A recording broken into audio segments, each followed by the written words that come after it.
Hey everyone, so in today's video, basically I just wanted to have a quick look at the difference between how Homebridge cameras operate within the Home app compared to actual certified HomeKit cameras. So what I'll do is, if we just scroll down right down to the bottom, the two garden, basically the two main ones, so the driveway and the back garden, these are both Eufy cams.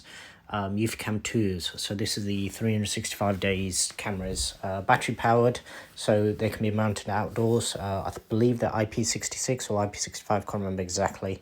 But basically they're good to be mounted outdoors, that you can basically use for motion, you can use for recordings.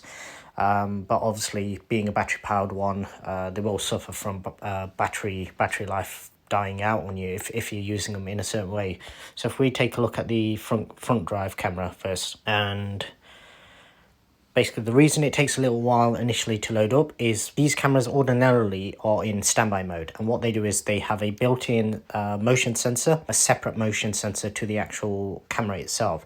So what a lot of the cheaper cameras will do is they'll use the actual video, so they'll use this image, and maybe if you set up a motion zone in this section here, what they'll do is they'll use that to actually detect motion. What these cameras do is they have a separate motion sensor, so the camera itself is always off until it detects motion, and then it actually turns on, or unless you actually log in as I've just done now. So if we just come into the settings, as you can see, the battery level on this particular camera is on 90, and it gives you a little bit of information. You can obviously change the rooms, set up HomeKit secure video, all that kind of stuff.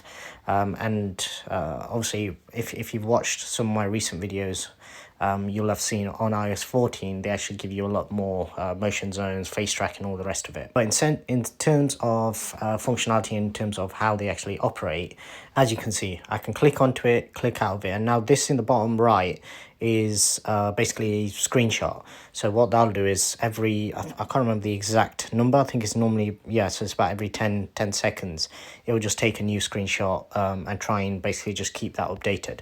If I click back onto it, as you can see, it loads up pretty quickly. So these are both actual HomeKit certified cameras. So performance on these, as you can see, is pretty good. Both of these are Wi-Fi based, by the way. They go through a separate hub, a Eufy hub, that the cameras come with, a base station. They call it the home base, and they both connect to that. And then that obviously, basically, whenever it comes to recording, so if you weren't using HomeKit and you were using the Eufy app, you could, all your recordings, because you're accessing them from the home base itself, you don't actually affect the battery life, so you can literally go in there as much as you like, watch as much as you like. Now let's come on to a Homebridge camera, which is this one, the Reolink C2 Pro. So this is actually a 5 megapixels, so I believe it's something like just below 2K. I think the resolution is something like 2500 by 1900, something like that. But obviously through HomeKit, the maximum resolution you're going to get is 1080p, and having had a look at the code on Homebridge, it actually only streams in, I believe, 720p. I'll take a look at that a little later on. But as you can see, if you can look at the time in the bottom left, as you can see, it's ticking over, so that's real time. So now it went in fine. Let's have a look at these settings. So it gives you very little, no information. Obviously it's not a battery powered one, so it's not going to give you any of that information. This particular camera is hardwired. It's plugged into a wall socket, as well as having an Ethernet cable connected straight to one of my Orbi routers, the actual repeaters, if you like. So in theory, this should have a perfect connection. So all straight throughput, no problems with speed. Watch what happens when I come out of it. So I've gone out of it, and I'll do the same thing. So I'll give it the 10 seconds to see if it refreshes just on the actual home screen itself. So as you can see, that's just going and going and going. But what happens when I come back into it? So it's only, what, 12-13 seconds later, and as you can see, it doesn't like you going back in for whatever reason. And I've been doing a little testing in the last couple of days, and it doesn't make any difference. Looking at the code, the Homebridge itself appears to be working. So what happens is when you actually click into it, say starting live feed, and when you click out of it, it says stopping live feed. When you then click the second time, it'll still say starting live feed. I mean, as you can see from that time in the bottom right, it's still ticking over. It hasn't actually clicked onto the fact that it's wanting a second live feed. And what also happens sometimes is once it eventually lets you back in, it's not actually a live feed. So the time in the bottom left just there doesn't actually update. So let's just leave it on this, see if it, there we go. So as you can see, it ticked over 1 second, but now, even though it says live in the bottom left, this isn't actually showing any live footage. And this is the problem that I found with Homebridge. You see, now, before I invested in the Eufy cams, I was torn between trying to go down the route of Homebridge cameras. And the biggest thing that was putting me off was the fact that I didn't want something that was unreliable. And this at the moment, bearing in mind that I've got this running on a Synology NAS drive that's on 24/7, it's got 10 gigs of RAM, 12 gigs, or something like that. I think it's 10 or 12 gigs of RAM. So it only ever utilizes maybe 1.5. So it's got no issues with RAM. The CPU is only ever utilized to probably around 14 or 15%. So it's got no issues there either. We'll take a look at Homebridge a little later on anyway. But as you can see, once you go into one of the cameras, it doesn't like you going straight back in again. Whereas with the actual HomeKit cameras, you can literally click in, and yeah, it takes a few seconds because obviously with these particular ones, because they're battery powered and they're working off Wi-Fi, in theory it has to actually pull the image. The camera kind of shuts down and then it has to restart again. But as you can see, it seems to be playing back fine.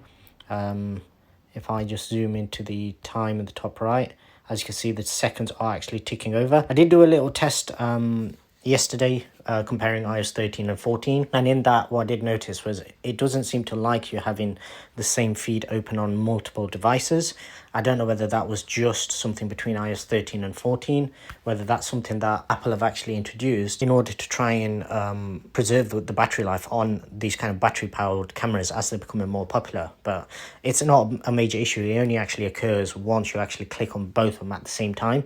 If you click on one, let that load, click on the second one, it'll then load up fine. So in terms of performance, as you can see, it's not ideal. So yes, these work. So as you can see now, so if I've clicked into a different one and come back, then as you can see from the time, it's ticking over, it's working. And in theory, these should also be able to get a lot clearer as well.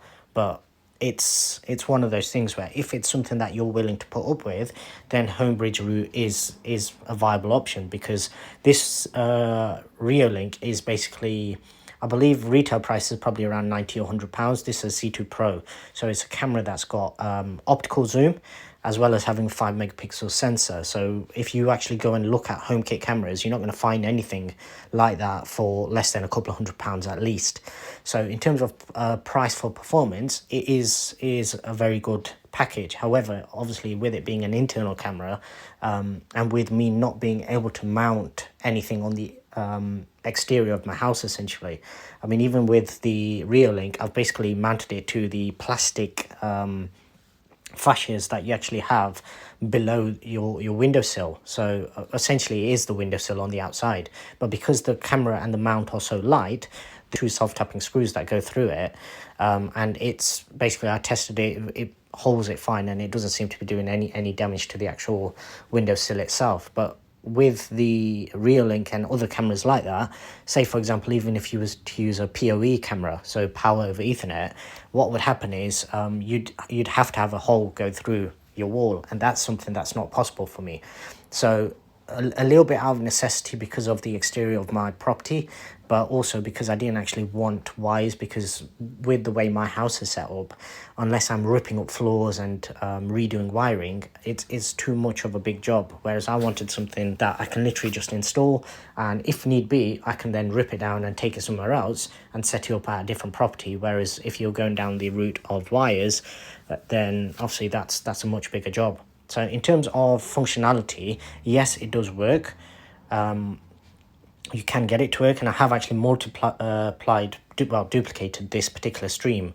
So I did actually have it, so then I had the Reolink 2 twice. So just to test whether you can view more than one camera if you like, and it did actually work. But as you can see, so the driveway camera, click on it, and it's usually about 2 or 3 seconds between it before it actually loads up. And if we just come back to the Reolink, and basically the Reolink should be instant, because if I go through the actual Reolink app, it is instant. And Homebridge command is also instant as well. So this isn't something to do with Homebridge not sending the command correctly. It's just something within the code, within how it's actually bridging with HomeKit, that it seems to fall down, where if you go into a stream, you come out and then you go straight back in, it just doesn't like it. So for that reason, obviously, that's a clear downside. So now what we'll do is we'll just have a quick look at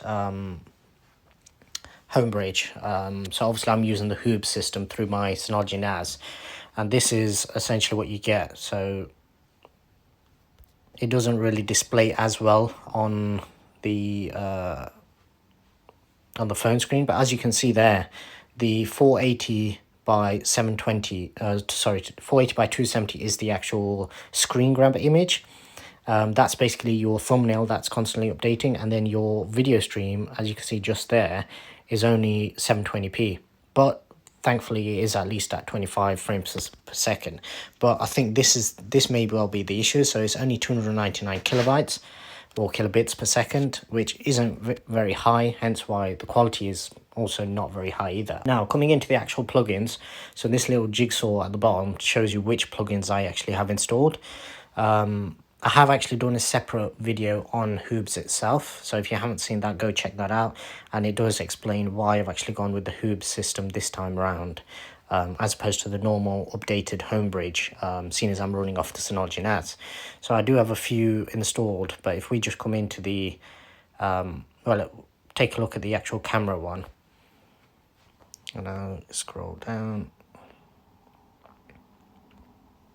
In fact, I won't, because it might give a bit more information then. But if we take a look at the log, and what I'll do is I'll leave this up and I'll just try and load it up on a secondary device. So I'll just pull up my other iPhone, and if I click on that now,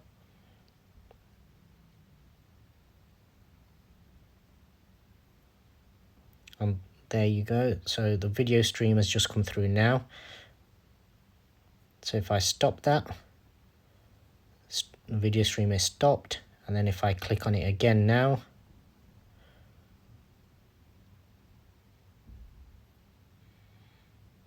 and now it started. So it does appear to be faster on, from what I've seen, running on iOS 14. In the video where I actually did the comparison, there were a few issues with playback. So it was giving like a strange green screen and other weird kind of things.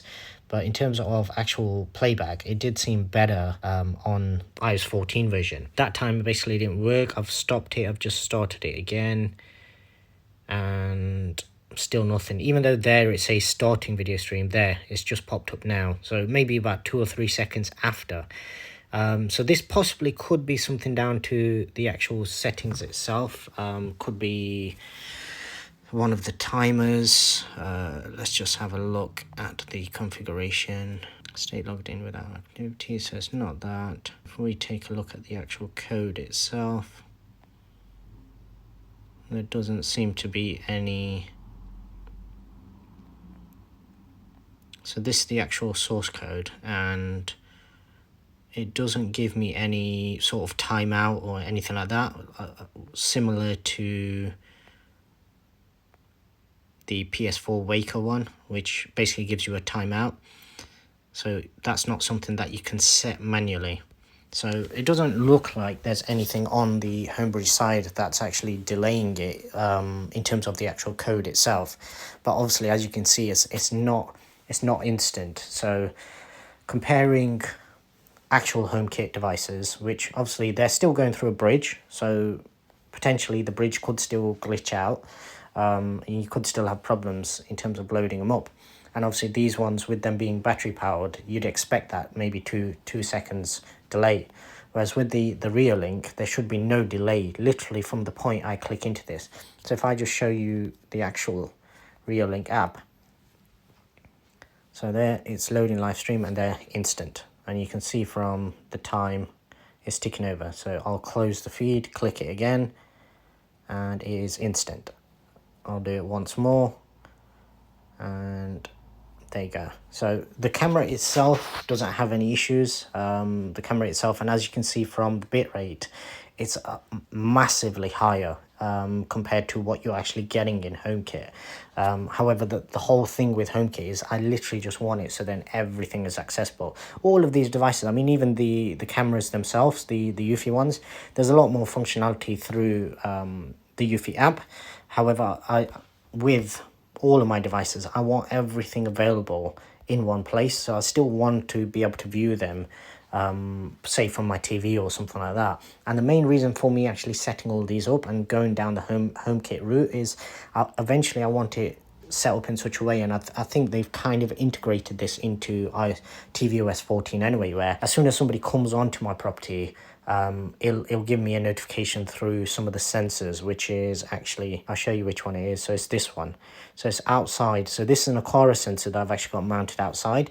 And what that does is it detects people walking towards my door before they're anywhere near it. What that'll do is it activates a automation, so it turns on the LEDs and it plays a doorbell chime. What will then happen is if they actually come to the door and press the doorbell will then show up in tvOS 14 as well. At the moment, the Eufy doorbell isn't HomeKit certified, but I'm told it is supposed to be getting it. So hopefully by the time tvOS 14 is actually out, we should hopefully have proper functionality with that. And that's literally just so then we don't miss any parcels, don't miss any visitors, things like that.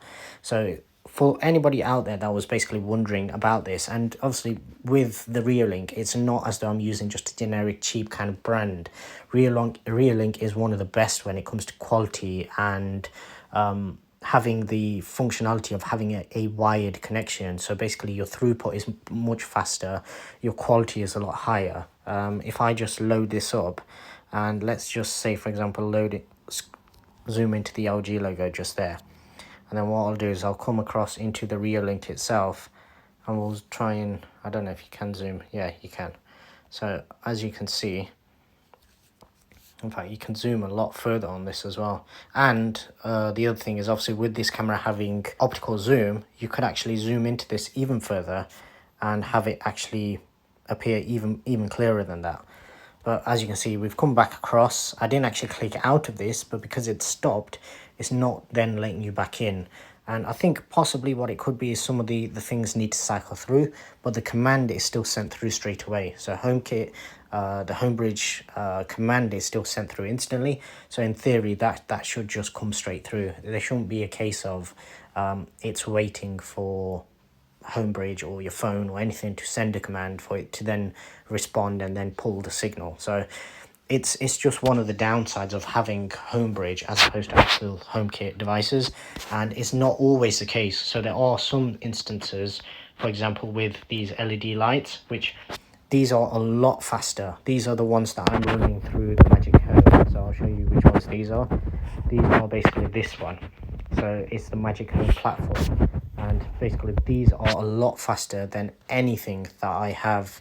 LifeX bulbs, even the Aqara bedside lights that I have. The way in which these respond is a lot faster, and at the moment it's obviously tripping out as it always does when it comes to recording a video, just because when you switch out of the Home app and go back in, sometimes it can trip out a little.